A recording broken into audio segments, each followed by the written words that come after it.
Assalamu alaikum wa rahmatullahi wa barakatuhu. Darasinmu na ahkamus sarik kashi na 11 wanda za mu yi bayani ne akan abin da aka sata ko abin da aka ɗauka. Akwai shi yana nan ko ma dai a ina yake, ko an riga da an kashe kuɗin, ko kuma an ɓadda abin da aka ɗauka, ko kuma an salwantar da rabi da abin da ya kama da wannan. Sai hukunci na biyu da za mu bada, wanda to in yana nan a ina ne yake, fi ayi makani ne, gabas ko yamma ko kudu ko arewa, ina za mu nufa don mu samu wannan abin. Wannan su ne bayanai biyu da za mu yi mu shiga mu fara darasin. Malam ya ce mana in shakali na gidan 8 ya kasance dakili, wannan kenan misalin wannan daga ɗaya in ka zana ka saka ka kirgo zuwa 8, in ka samu shakalin 8 dakili, ya ce fasaraka maujuda, akwai ta, ba a salwantar da ita ba wani sashen. In ya kasance sabiti ne fa gidan 8, misali kamar ijtima'i ya sauka a gidan 8, sabitin shakali dai, to fa huwa mutawaqqif mutahayyir. Kuma misali abin yana hannun shi ko ya kai wani guri ya aje, amma dai bai sanya zai yi da shi ba, yana neman dabarar da zai ya salwantar da abin. Kenan abin akwai kamshin yana nan, amma kuma in aka yi jinkiri zai iya salwantar da shi. Sannan in ya kasance munqalabi kamar tariki da abin da ya kama da duk shakali munqalabi ko kausaji misali, to tuni ya salwantar da wani sashen. Abin da aka ɗauka a wani ɓangare yake, ɓangare 4 muke da: gabas da yamma da kudu da arewa. Shine za ka ɗauki shakalin farko da na 7, wannan misali gidan farko da gidan 7, sai ka buga su. In ka buga za su fitar maka da shakali ɗaya, sai ka aje shi gefe. In ka aje shi gefe sai ka zo ka ɗauki abin da ya sauka a gidan 5, sai ka haɗa da wannan shakalin da ya fito tsakanin 1 da 7, sai ka aifa su.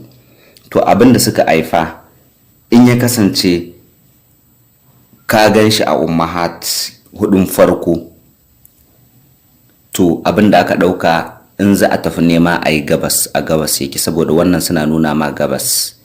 In kuma a wannan ne banat, a yi kudu, afwan a yi yamma, wannan suna nuna ma yamma ne, yamma banat.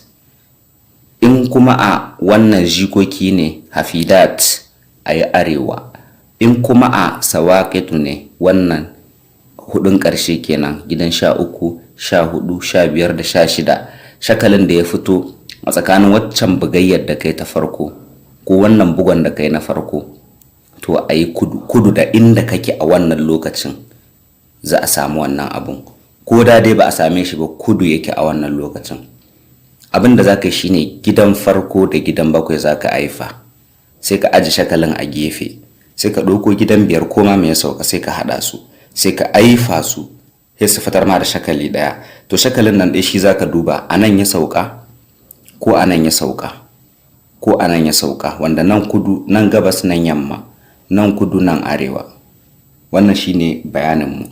To in shakalin ya maimaitu fa, sai ka yi amfani da ƙarfin gidaje.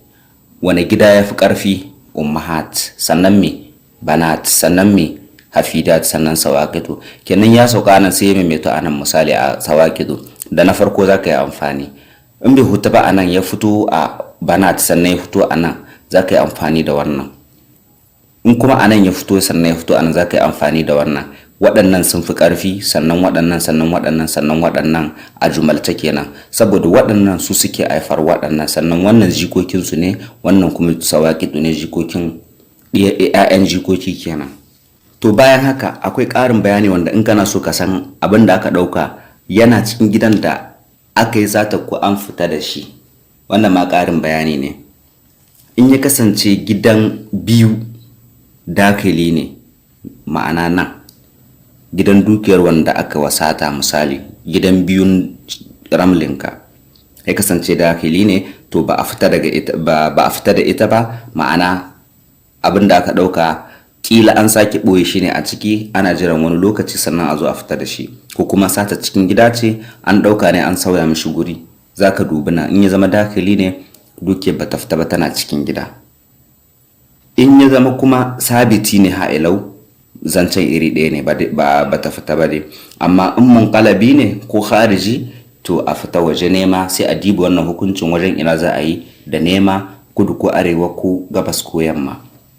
Wannan shine ƙarshen darasin, kuma anan nake cewa assalamu alaikum wa rahmatullah.